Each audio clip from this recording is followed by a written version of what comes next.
Assalamualaikum warahmatullahi wabarakatuh. Perkenalkan, saya Unix Coffee Eknal dengan NIM 2021 08011509. Berasal dari Fakultas Ilmu Komputer dengan prodi Teknik Informatika. Pada kesempatan ini, saya akan membahas tentang keterampilan berbicara. Apa itu keterampilan berbicara? Keterampilan berbicara terdiri dari dua kata, yaitu kata keterampilan dan kata berbicara.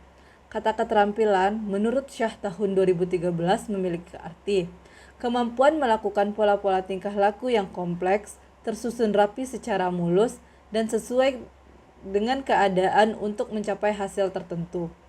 Sedangkan arti berbicara menurut Tarigan yaitu kemampuan mengucapkan bunyi-bunyi artikulasi atas kata-kata untuk mengekspresikan, menyatakan, serta menyampaikan pikiran, gagasan, dan perasaan. Setelah kita mengetahui arti keterampilan dan arti dari berbicara, kita harus juga mengetahui arti dari keterampilan berbicara.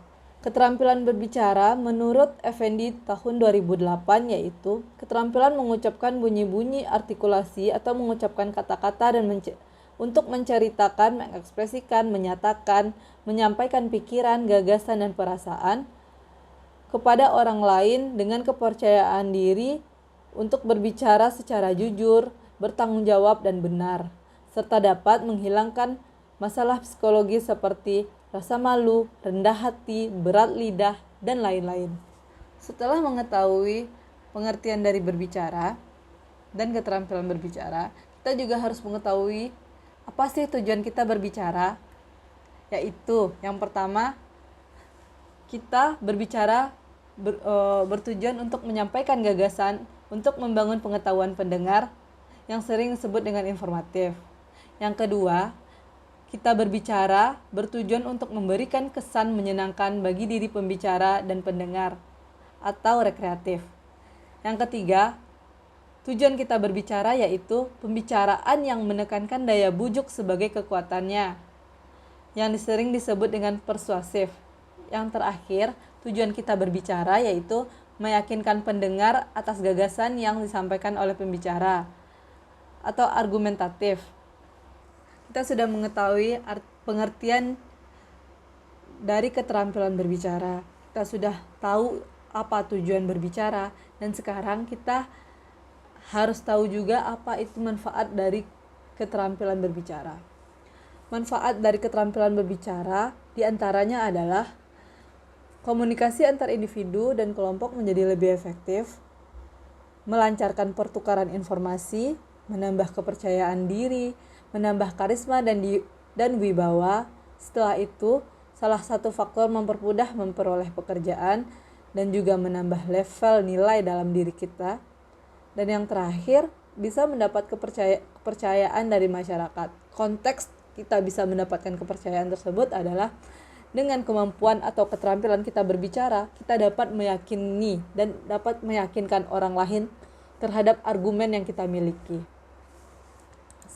Selanjutnya, ada hal-hal yang harus kita kuasai untuk memperoleh keterampilan berbicara, seperti prinsip-prinsip pembelajaran berbicara. Prinsip-prinsip pembelajaran berbicara itu harus ditujukan untuk membentuk kematangan psikologi anak dalam hal berbicara, atau pembelajaran berbicara harus melibatkan individu secara langsung agar berbicara sesuai dengan konteksnya atau memiliki varian konteks-konteks lainnya. Yang ketiga itu, pembelajaran berbicara harus dilakukan melalui pola pembelajaran interaktif, dilakukan sekaligus dengan membekali strategi berbicara, dan harus dilakukan seiring dengan pengukuran kemampuan berbicara secara tepat melalui praktik langsung. Selain itu, kemampuan berbicara hendaknya diukur dan dipantau oleh pembimbing atau yang ahli dalam keterampilan berbicara. Setelah itu, pembelajaran berbicara harus diorientasikan pada pembentukan kemahiran berbicara atau membentuk individu menjadi pembicara yang kreatif. Selanjutnya, kita membahas jenis berbicara. Yang pertama itu berdasarkan situasi pembicaraan. Ada yang formal dan ada yang informal. Contoh yang formal yaitu ceramah, wawancara, debat, dan pidato. Untuk contoh yang informal, seperti berbicara bersama teman, bertukar pikiran, atau berbagi pengalaman. Jenis berbicara yang kedua yaitu berdasarkan tujuan pembicaraan. Yang pertama untuk menghibur, untuk menginformasikan, untuk mempengaruhi, untuk meyakinkan, dan untuk menggerakkan. Sedangkan jenis berbicara yang ketiga berdasarkan jumlah pendengar. Seperti pendengar antar pribadi. Yang kedua, pendengar dalam kelompok kecil. Pendengar dalam kelompok kecil ini bisa 3-5 orang. Yang terakhir itu jumlah pendengar berskala besar, seperti pidato, kampanye, dan lain-lain. Yang keempat, jenis berbicara berdasarkan melatari pembicaraan. Ini juga termasuk pidato presentasi, perpisahan, jamuan, penyambutan. Jenis berbicara yang keempat berdasarkan melatari pembicaraan. Contohnya pidato presentasi, perpisahan, penyambutan, jamuan, perkenalan, dan nominasi. Dan selanjutnya jenis berbicara yang kelima berdasarkan metode penyampaian. Berdasarkan metode penyampaian ini memiliki berbagai macam jenis lagi, seperti mendadak, metode penyampaian yang dikonsepkan, tanpa persiapan, membaca naskah, atau menghafal. Membahas kemampuan berbicara, tentu ada dong faktor-faktor yang mempengaruhi kemampuan berbicara. Contohnya, dan salah satunya adalah kepekaan terhadap fenomena. Kepekaan terhadap fenomena ini bisa dijadikan ide sebagai bahasan pembicaraan kita. Setelah itu juga ada kemampuan kognisi dan imajinasi. Kemampuan ini berhubungan dengan daya dukung, kognisi, dan imajinasi pembicara. Setelah itu ada yang namanya kemampuan berbahasa. Kemampuan berbahasa merupakan kemampuan pembicara mengemas ide dengan bahasa yang baik dan benar. Setelah itu juga ada yang namanya kemampuan psikologis. Kemampuan psikologis ini berhubungan dengan kejiwaan pembicara, misalnya seperti keberanian, ketenangan, dan daya adaptasi psikologis ketika berbicara. Yang terakhir, kemampuan performa berhubungan dengan praktik berbicara. Selain itu, faktor-faktor kebahasaan, penunjangan keefektifan berbicara juga penting, seperti ketepatan ucapan, penempatan tekanan, nada, durasi yang sesuai, pilihan kata atau diksi, ketepatan sasaran pembicaraan. Semua itu juga harus diperhatikan untuk kita memiliki keefektifan dalam berbicara.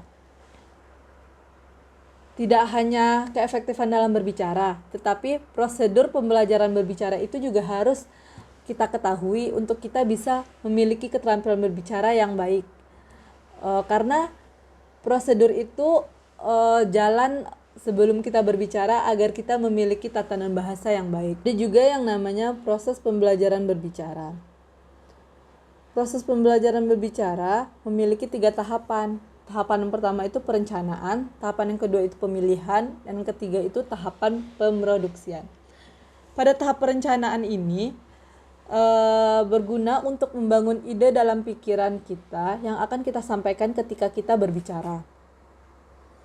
Seperti konsep seperti apa yang akan kita omongkan, seperti apa kita akan berbicara, apa hal yang harus kita bicarakan, itu berada di tahap perencanaan. Tahapan selanjutnya yaitu tahapan pemilihan.